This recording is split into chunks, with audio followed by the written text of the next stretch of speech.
Vegetable oats upma. దానికోసం కావాల్సిన vegetables మన ఇష్టం.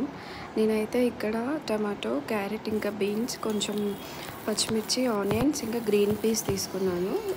ప్యాన్ పెట్టుకొని ఆయిల్ వేసుకొని ఆనియన్, పచ్చిమిర్చి, మనం కట్ చేసి పెట్టుకున్న వెజిటేబుల్స్ అన్నీ యాడ్ చేసుకొని కొంచెం కొత్తిమీర, ఇంకా సాల్ట్, గ్రీన్ పీస్ అన్నీ యాడ్ చేసుకొని కొంచెం సాట్ చేసుకున్న తర్వాత ఒక 2 to 3 స్పూన్స్ ఓట్స్ యాడ్ చేయాలి.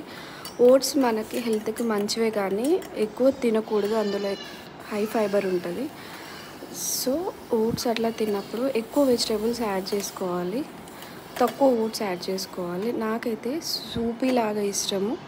సో ఓట్స్ యాడ్ చేసుకున్న తర్వాత మనకు కావాల్సిన నీళ్ళు, మనకి ఎట్లా కన్సిస్టెన్సీ ఎలా కావాలంటే దానికి తగ్గట్టు వాటర్ యాడ్ చేసుకొని కాసేపు బాయిల్ చేసుకొని సరిపోతుంది. లాస్ట్కి నాకు లెమన్తో తినడం ఇష్టం ఓట్స్, సో కొంచెం లెమన్ పిండుకొని తినేసాను. బాగుంటాయి, ఒకసారి ట్రై చేయండి.